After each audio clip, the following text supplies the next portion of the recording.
KSAT 12. The Nightbeat starts right now.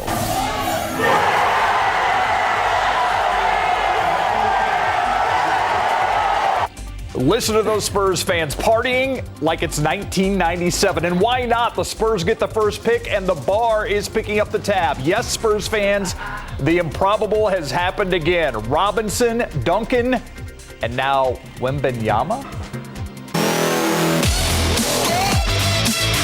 So we know the San Antonio Spurs have won the draft lottery. They had a 14% chance to get the first pick tonight, and the ping pong ball certainly fell their way. Absolutely. To the victor go the spoils, and to the Spurs go the victor. Get to know the name Victor Wembanyama. Larry Ramirez joins us now. Larry, you and I watched this unfold tonight, and I think the entire city basically erupted at the same time when number 2 wasn't the Spurs. Absolutely. My heart was beating 100 miles an hour watching that. It was so fun to watch, right? So a handful of us here at KSAT were watching the NBA draft lottery back in the sports department. And once the Pistons fell to 5th, we all perked up. And then when the Rockets were awarded the 4th pick, we're like, no way is this really going to happen. And then when the Hornets won the 2nd overall pick, we all jumped up and down and started screaming because that meant the Spurs won the rights to the 1st overall draft pick in June when they'll most likely draft French phenom Victor Wembanyama. He's being called the next LeBron James and is the presumed number 1 choice. Spurs fans wanted the team to tank last season because they wanted Wemby, and now it looks like their dreams will come true. The Pistons, Rockets, and Spurs all had a 14% chance to land the top pick, and once again, the Spurs are walking away all smiles. Back in 1987, the Spurs were favored to earn the 4th overall pick, but they won the lottery and drafted David Robinson. Then in 1997, the Spurs pre-lottery position was 3rd, but they won number 1 again and selected Tim Duncan, and then, well, they just proceeded to win 5 NBA titles, so go Spurs, go. All right, let's go live to the Brew Pub near 281 and 1604 where John Paul is standing by. Fans there are getting drinks on the house thanks to the Spurs' big win. John Paul, how's it going? That's correct. It's just another reason to party. We're at the watch party where just a few hours ago, this place erupted when the Spurs got the number 1 overall pick. Right now, it's a little bit calmer as they watch other teams currently battle out in the playoffs. But tonight has every fan in San Antonio thinking long term. This is the greatest night in Spurs history. Mark my words. The greatest night in Spurs history. This could lead to another 5 championships. With one of the highest sought-after draft prospects ever in Victor Wembanyama, the celebration at the Brew Pub was as if the Spurs were crowned NBA champs all over again. Expected number 1 choice, Wembanyama would join 2 other Spurs and San Antonio royalty, who also went number 1 overall. And I'm happy for my son because he'll be able to grow up with a Wembanyama jersey, and it'll inspire him to play basketball even more than what it would have been, just like Tim and David Robinson did for me. And another reason to celebrate, the owner of Brew Pub, Chip Ingram, is putting his money where his mouth is, covering tabs of guests who got here before 7 if the Spurs got the first pick, which we all know they did, but he's still all smiles. There aren't many moments like that in life. I remember 2014 championship when we won. This is a close second, man, if not first. I'm glad everybody had a great time. It's only money at the end of the day. These are loyal customers, man, so I'm happy they had fun.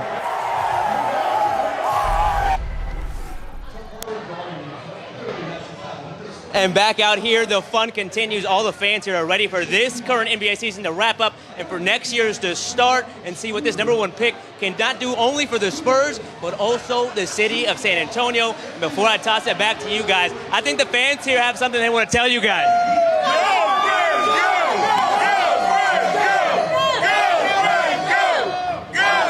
I love it. The jumping around, the celebrations. By the way, yeah, thank you, John Paul. By the way, sources tell us demand for Spurs season tickets has gone up tonight. Didn't even take that long. This could also be huge for the franchise, both on and off the court. But we're not done with coverage yet, because you can't have a Spurs victory without honking and cruising downtown. It happened tonight. Here's some of the sights and sounds around River Center Mall.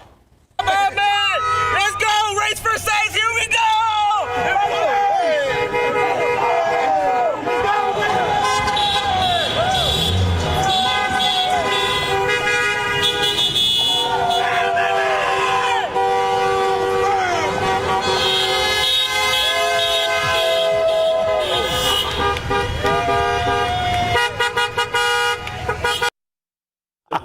Por vida. Yeah, I love that. It just the guy just winking at the camera. That's a Spurs tradition. Just that. But everybody was all of celebrating. that. Just awesome. And is it still going on right now? Yes. Probably. I believe it is. Crazy. Yeah.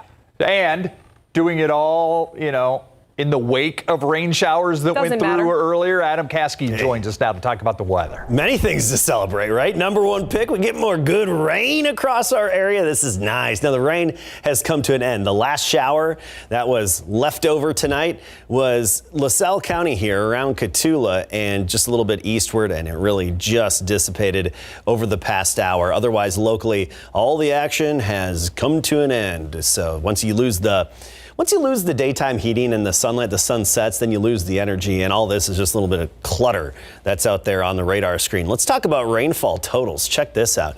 Look at the rainfall just over the past 12 hours. Yellow indicates a minimum of 2 inches, so 2 inches and up. Gonzales County, Wilson County, from Lavernia to Sutherland Springs, and then even in Karnes County, between Falls City and Karnes City, over 2 inches estimated there. We can get even closer here to southern Gonzales County and sample some of this. And notice the near school land right on the S there, 2.9 inches. Nixon, 3.2 inches.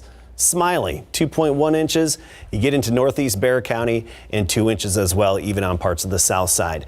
We'll take a look at the aquifer, how much rain fell over the aquifer, and our next chance of storms in just a bit. Thank you, Adam. Wembanyama shook up the town tonight. So did the weather earlier. By the way, school closures tomorrow due to power outages. Harlandale ISD says Stonewall Flanders Elementary and the Fenley Center will be closed out of an abundance of caution. We have more information on those closures posted on KSAT.com. My car started floating. The water hit hard and it started floating and it died. Yeah, unfortunately, that's not something to be excited about. The heavy downpour causing some problems on the roadways today. You just heard from a mother and a son who were stranded over near O'Connor and Lookout Road on the northeast side. That mother and son wound up waiting around 3 hours before crews can get to them because of the high number of water rescue calls. And unfortunately, the rain didn't stop someone from opening fire while driving through a San Antonio neighborhood. That drive-by happened just before 5 this evening on North Walters and North Grimes Street. That's on the east side. The investigators say there were 3 victims in all, 1 taken to the hospital. They found another person who was hurt in the shooting someplace else. Police are trying to figure out what the violence was all about. They didn't give us any information about the shooter so far. The man charged with capital murder and 2 counts of aggravated assault with a deadly weapon for allegedly stabbing and killing his 11-month-old daughter and injuring his 2-year-old daughter and his ex-wife was in court today for the first time. Now, today's hearing was about scheduling Stephen Clair's next court appearance and also to decide whether his bond is going to be reduced. Investigators say that he attacked his family at a home on Robin Hood Place in Alamo Heights after getting into an argument with his ex-wife. Right now, he's still in jail with bonds of up to $2 million, and his next hearing is set for later this week. More people are complaining about dangerous and aggressive dogs in San Antonio. That's the word from San Antonio Animal Care Services. It says that I think one is people are a little bit more cautious about animals that they've been okay with, and now they're taking that precaution to sign it, which is completely okay. I think the other thing is the awareness that affidavits exist. So let's go back because all of these numbers are going up, according to the San Antonio Animal Care Services, since a group of dogs mauled an 81-year-old man to death back in February. And that's when they were talking about the number of dangerous or aggressive dogs, which have almost tripled. Now, by the way, dangerous and aggressive, those are legal terms that are used to describe animals that have attacked humans or other animals. And if any dog has been labeled that, the owner then has to take certain precautions like adding signs outside of their home, muzzling their dogs, or keeping them better contained. The topic of mental health has come to the forefront in the years following the pandemic. In any given year, 1 in 5 people will experience a mental health disorder. And that's why it is so important to have access to care. The Night Team's Lee Waldman spoke with the National Alliance on Mental Illness about the need for support. My dream right now is to get fully support myself doing IT work. Sergio Salinas has a passion for technology. He's balancing work while studying for new certifications, all while living with a mental illness. I was diagnosed when I was 16 with bipolar disorder. His bipolar disorder is under control with medication and appointments with his psychiatrist.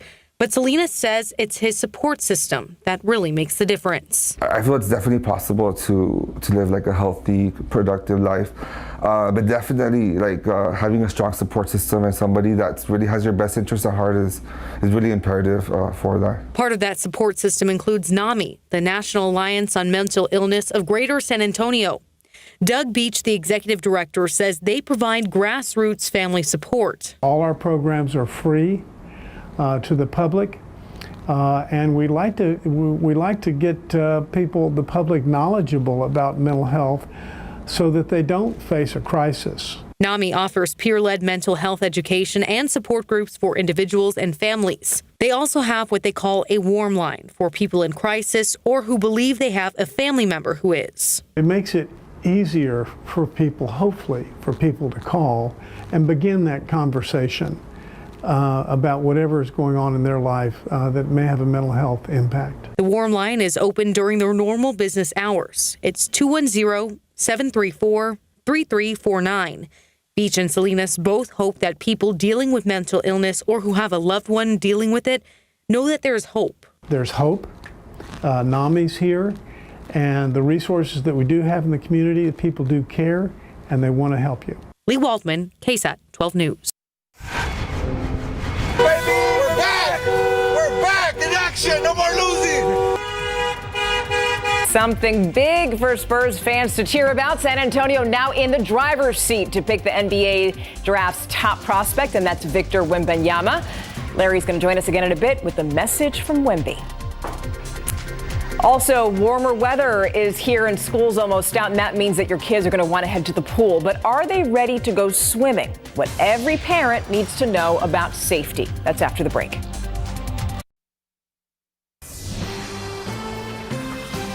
Summer and pool season is near, and as families gear up for a lake or river getaway, it's also a good idea to start looking for swim lessons. The night team's Patty Santos tells us 76 children drowned in our state last year alone.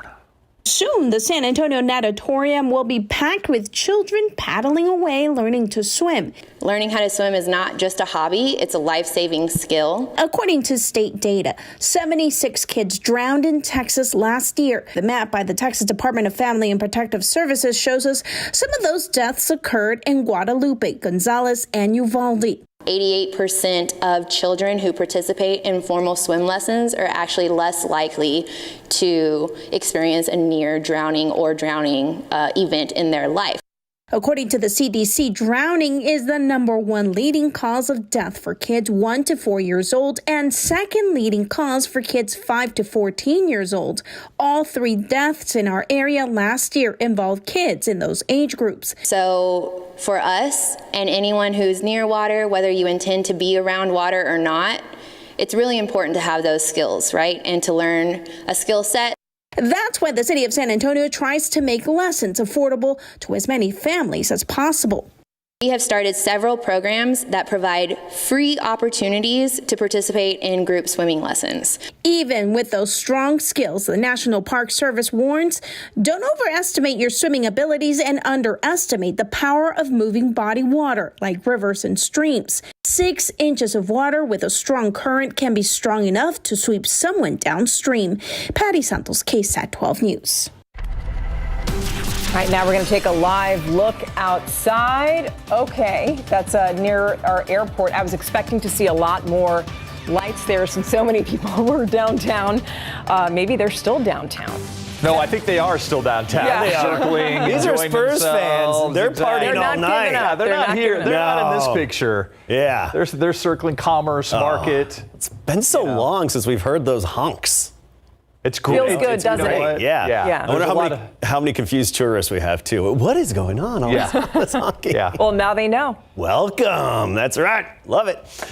Good news, too, on the rain front. It was nice to see. Actually, take a look at this great shot. Whenever you get these showers closer to sunset, it makes for good rainbow-making weather, good rainbow-making conditions. This is a full-on double rainbow there in McCoy, Texas. You know, every rainbow is a double rainbow. Sometimes the secondary rainbow, the outside one, is just a little too faint for your eye to actually pick up. But you see it on the upper right-hand side of the screen. It's up in Universal City.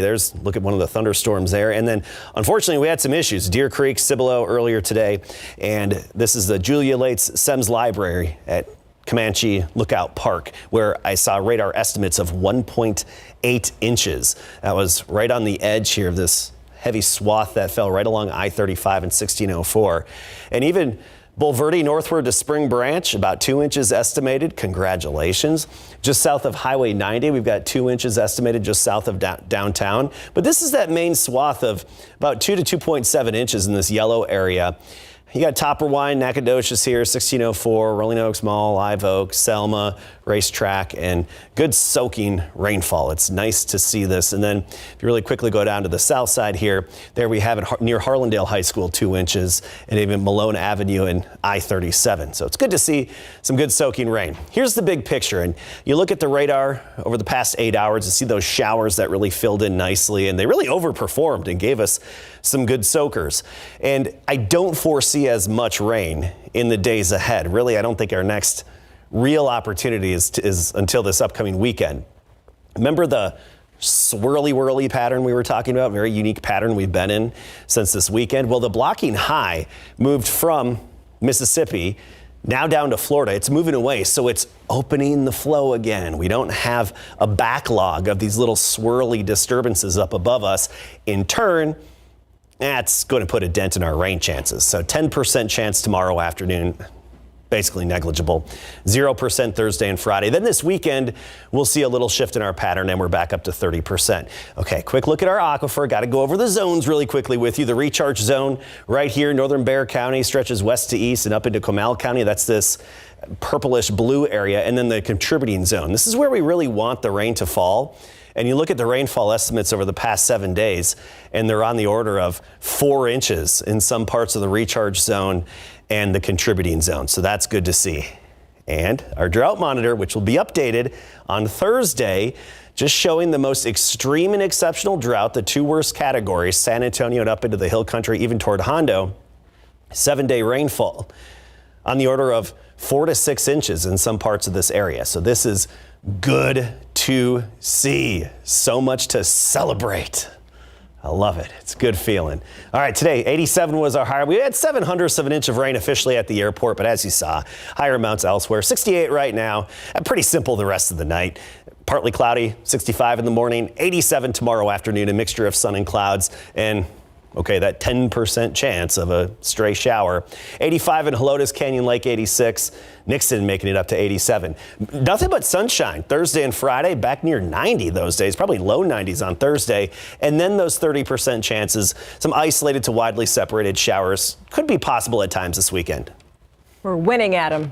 That's right. Honk, honk. Beep, beep. Yeah, absolutely. And a jolt of excitement for the city, which I enjoy. But I also really like the fact that you get the sense this kid wanted to come to San Antonio. Yeah, well, he said he's already been to the state of Texas. Now, we're not exactly sure why, but talking about the possibilities of playing for the Spurs, Wemby perked up and smiled. So I really think he wants to wear silver and black. Coming up, we're going to hear from Wemby himself. Plus, it was also a very special night out at Kennedy High School. Coming up.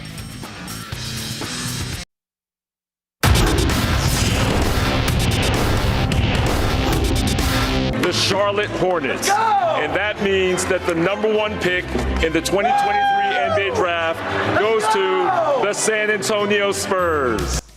It's Deputy Commissioner of the NBA, Mark Tatum, with the call that all Spurs fans wanted to hear. San Antonio won the #1 draft pick in Big Board Sports. How about that? After 4 down seasons, the Spurs will get to pick #1 in the 2023 NBA draft, and that means they'll likely select French phenom Victor Wembanyama. The Spurs enter the draft tied with the Pistons and Rockets with a 14% chance to land the top pick. Now, the Pistons dropped to 5th overall, with the Rockets coming in 4th, meaning the Spurs are #1. Wemby is the presumed top pick, and he's excited at the possibility of joining the Spurs. I'm going to try and bring my talents here. I love Texas. I've been there before. I'm really happy, and I really can't wait to meet the fans and to meet, hopefully, the team I'm about to join. in June. Spurs managing partner Peter J. Holt is in Chicago representing the team. As soon as Tatum announced Charlotte won the number 2 pick, Holt slammed his hands on the table and yelled, "Let's go!" Holt was asked if he can imagine Victor's impact on the team, and he said yes, because of the Admiral and the big fundamental, who both turned the Spurs into winners. I can imagine it, and we've been so fortunate to be able to live it, to live that impact. I think we also know that this is a team sport, and our culture has always been one of a team first mindset, no matter if we have generational talent or not. We're in this for the love of the game and the love of the city. And so it's just thrilling to see the sustainability and the commitment by so many folks get rewarded. And Spurs general manager Brian Wright told ESPN that he had a lot of sleepless nights this week. Well, tonight he should sleep well, knowing the Spurs will pick first overall in June. A lot of things have to break your way. You got to get a little lucky. Everyone that's in this position does. And you know, we've got a great staff that came up with the plan, and we got lucky tonight. And hopefully we can build on this and continue to build out the core and put a team together that can really grow together over the next few years. 2023 NBA Draft will be held Thursday, June 23rd at the Barclays Center in Brooklyn. The Our Lady of the Lake track and field team has pieced together one of the best seasons of program history thanks to a young core of talent. KSAT 12's Andrew Seeley caught up with the Saints as they prepare for nationals this afternoon at Holy Cross High School. Good. Olu's track and field team has made their presence felt all season long. They're currently ranked 6th in the National Outdoor Index, something that was previously unthinkable for head coach Patrick Torres when he took over during the pandemic. When I got here, there was like 12 kids. We were coming right off of COVID. I took over this job, and we knew there was a long road ahead of us, but I had a vision. I had a vision for this place, being an alum from here. Like, I just saw that this could be a wonderful opportunity. Now the track and field team is the largest team on campus with 28 freshmen and 51 underclassmen. Here at Olu, like almost everyone is freshmen, so we're kind of like rebuilding and building back up. It's a great environment. Everybody knows each other. Everybody's nice to each other, and we're always there for one another. So if we're just a family-oriented team. The boys won the Red River Athletic Conference title while the girls finished as runners-up. Now they're preparing for nationals and building something special that can last for years to come. Olu is getting their name put on the map, and I feel like we're setting a foundation for just an influx of talent coming into San Antonio. I believe we're just going to get even bigger. You know, I know this year we didn't have that many girls coming in, but next year there's even a lot more girls. I'm so excited to see how well we do just even next year. For KSAT 12 Sports, I'm Andrew Seeley. Thank you, Andrew. A lot of smiles at Kennedy High School after the break. It was also a very special night at Kennedy High School where 3 student athletes signed their national letter of intent. Gianna Flores, Marissa Sanchez, and Treasure Valerie. All 3 are very talented and ready for the next level. This day is very special. I've been waiting for this. I've been talking to Coach Julio a lot, so and we've been preparing for this day for a long time now, so it's very exciting. It's nerve-wracking. I feel really nervous with a lot of people here, but I'm excited to see all of us here together and us 3 girls accomplishing something great together. I would like to go D1. Like, I had an option to, but I feel like D2 is like a better option for me. He has like more like experience, I guess. I'm running track over there, and I'm gonna try out for basketball too. Congratulations to them, and again, congratulations to the Spurs. To everybody. It's just a good night. It you know is, what? right? Sometimes it's just a good night when you just have a lot of good news to talk about. People are happy and excited, and let's just keep this going. You know what? Good things should happen to good cities. We'll be right back. In the spirit of tonight, we're going to leave you with this. Yeah, a mobile celebration downtown. Yeah. Go Spurs, go. See you tomorrow.